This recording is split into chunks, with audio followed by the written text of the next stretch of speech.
ये ईरान के मुक़द्दस शहर मशहद की एक सादा गली थी, जहां एक आलिम दीन के घर में जन्म लेने वाला एक बच्चा आगे चलकर न सिर्फ ईरान बल्कि पूरी मुस्लिम दुनिया की सियासत और मुज़ाहिमत की अलामत बन गया।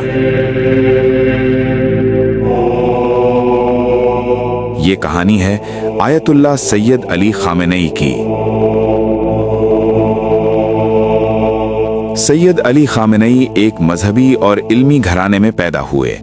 उनके वालिद आयतुल्लाह सैयद जवाद खामेनेई एक मारूफ आलिम दीन थे। घर में सादगी थी, वसाइल महदूद थे, लेकिन इल्म की दौलत बेपनाह थी। उन्होंने कम उम्री में ही कुरान और अरबी उलूम सीखना शुरू कर दिए और फिर कुम और नजफ के बड़े उलमा से फ़िक़्ह और उसूल की तालीम हासिल की। ये वो ज़माना था जब ईरान में शाह की आमरीत अपने उरूज पर थी और एक नौजवान खामेनेई के दिल में मुज़ाहिमत की चिंगारी रोशन हो रही थी।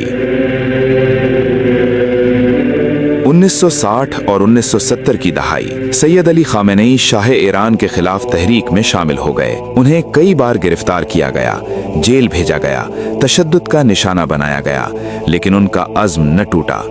फिर 1979 में इमाम खुमैनी की क़यादत में इस्लामी इनक़लाब कामयाब हुआ और सैयद अली खामेनेई इस इनक़लाब के अहम सुतून बनकर सामने आए। 1981 में उन्हें ईरान का सदर मुंतखब किया गया और फिर 1989 में इमाम खुमैनी के इंतकाल के बाद उन्हें ईरान का सुप्रीम लीडर मुंतखब किया गया। ये एक ऐसा मनसब था जहां से उन्होंने न सिर्फ ईरान बल्कि खित्ते की सियासत पर गहरे असरात मुरत्तब किए।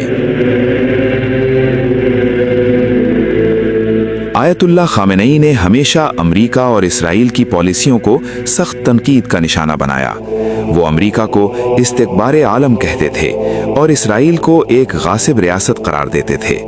उनका मौक़िफ़ वाज़ेह था, मुस्लिम उम्मत को मुत्तहिद होना होगा, अपनी ताकत पहचाननी होगी और जुल्म के खिलाफ खड़ा होना होगा।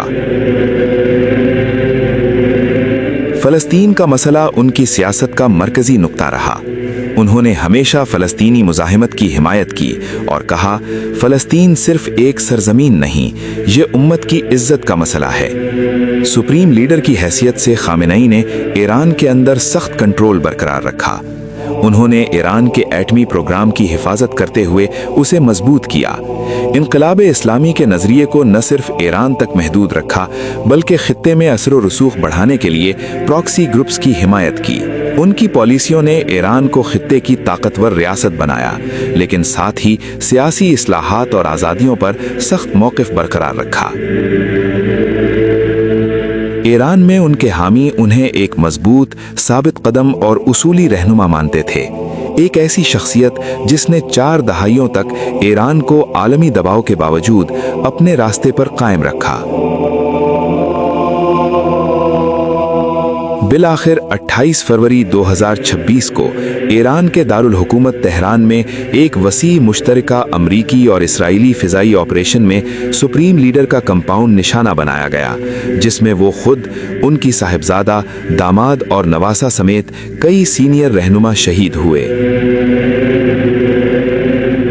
इस वाक़े के बाद ईरान ने 40 दिन का कौमी सोग और 7 बिना तातील का ऐलान किया है। आयतुल्लाह सैयद अली खामेनेई की शहादत से उनकी आवाज़ खामोश हो गई, लेकिन उनका नज़रिया, उनकी मुज़ाहिमत और उनकी जद्दोजहद तारीख़ के सफ़हात में हमेशा ज़िंदा रहेगी।